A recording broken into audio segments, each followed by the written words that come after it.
योगी सरकार के दूसरे कार्यकाल की मंत्री ने गिनाई उपलब्धियां, बोले राहुल को अब कोई गंभीरता से नहीं लेता, देश का अपमान विदेश में जाकर किया। योगी सरकार के दूसरे कार्यकाल का 1 वर्ष पूरा होने पर आज जिला प्रशासन ने सरकार की उपलब्धियां गिनाने के लिए एक कार्यक्रम का आयोजन किया, जिसमें हरदोई में हुए कार्यों की उपलब्धियों को हरदोई के प्रभारी मंत्री जेपीएस राठौर ने गिनाया। हालांकि इस दौरान प्रभारी मंत्री मीडिया के सवालों का जवाब नहीं दिए और बचते हुए नजर आए।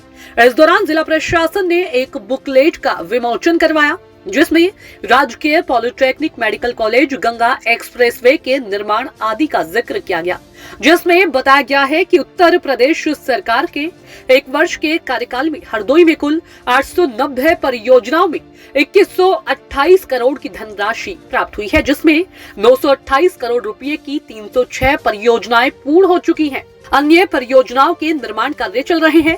गंगा एक्सप्रेसवे का 99 किलोमीटर क्षेत्र हरदोई में है, जिसका कार्य भी बहुत तेजी से चल रहा है। राष्ट्रीय राजमार्ग 731 पलिया शाहजहांपुर, हरदोई और लखनऊ राजमार्ग का कार्य शुरू हो गया है। इसमें से 110 किलोमीटर लंबा राष्ट्रीय राजमार्ग जनपद हरदोई में आता है। हरदोई में परियोजना की कुल लागत 1523 करोड़ रुपए है, जिस पर काम चल रहा है। सहकारिता विभाग की तरफ से बताया गया कि 1 साल में 251 सदस्यों को 241 लाख का ऋण वितरण किया गया है। खर्च किए गए रुपयों का आंकड़ा प्रस्तुत किया गया। प्रभारी मंत्री ने विभागों के कार्यों की गिनती और उन पर खर्च किए गए रुपयों का आंकड़ा प्रस्तुत किया, लेकिन खामियों को उन्होंने दरकिनार कर दिया। जब उनसे सवाल पूछे गए तो उन्होंने सवाल से या तो वह बचते नजर आए या उनके जवाब ही नहीं दिए। यहाँ तक कि भारतीय जनता पार्टी ने जिन मुद्दों को अपने पोर्टफोलियो में शामिल किया था और उसको वह पूरा नहीं कर पाए, ऐसे संकल्प पत्र के सवालों पर बोलते हुए जेपीएस राठौर ने कहा कि आप संज्ञान में है, इस पर कार्यवाही की जाएगी।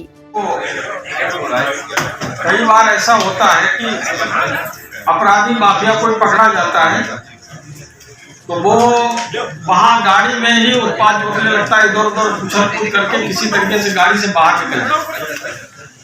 तो मैंने इतना कहा है कि वो इस प्रकार का वो ना करें। अगर पकड़ में आए पुलिस के तो शांति से बैठे रहे। अगर वो उछल कूद करेगा तो हो सकता है कि ड्राइवर का संतुलन खो जाए और गाड़ी पलट जाए। और निश्चित रूप से माफियाओं के खिलाफ जितनी कठोर कार्रवाई वर्तमान समय में माननीय मुख्यमंत्री जी के द्वारा कराई जा रही है, उत्तर प्रदेश सरकार के द्वारा की जा रही है, इतना कभी ना हुई है, ना ही शायद संभव है। आज माफियाओं को मिट्टी में मिलाने का काम हमारी सरकार कर रही है। कई हजार करोड़ की संपत्ति माफियाओं की, अपराधियों की जब्त करने का काम उत्तर प्रदेश की पुलिस के द्वारा किया जा चुका है। कई लोगों के ऊपर गुंडा एक्ट, गैंगस्टर एक्ट लगाने का काम किया गया। टॉप 10 अपराधियों की सूची बनाकर और व्यवस्थित तरीके से उनके खिलाफ कार्रवाई करने का काम उत्तर प्रदेश की पुलिस कर रही है। पिछले कार्यकाल में आपने देखा कि अपराधी माफिया किस तरीके से डरकर गले में तख्ती डालकर कि मुझको गिरफ्तार कर लो और जेल भेज दो, मेरा जीवन ताकि सुरक्षित रहेगा। और ये बुलडोजर नहीं होता तो अपराधियों और माफियाओं में खौफ अभी भी नहीं पैदा होता।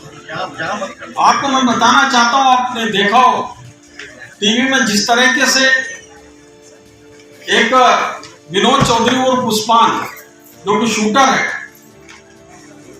उमेश पाल के हत्या में, उसकी पत्नी स्वयं बोलती है कि अगर जब पत्रकार ने पूछा कि आप पहचाने कि आपका ही पति है वो, तो उसने कहा कि हाँ वो पति मेरा है, लेकिन पुलिस को चाहिए था कि उसको पकड़ती और उसके बाद उसको जेल भेजती, 2-4 साल में जमानत करके बाहर आ जाते।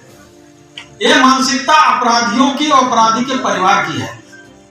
इस पे प्रहार करने का काम माननीय मुख्यमंत्री जी ने किया है और जिस तरीके से जीरो टॉलरेंस अपराध के प्रति, अपराधियों के प्रति मुख्यमंत्री जी ने दिखाया है, इसके कारण आज हम सभी शांति के साथ सुरक्षित तरीके से प्रदेशवासी रह रहे हैं। राहुल गांधी कह रहा है कि सांसद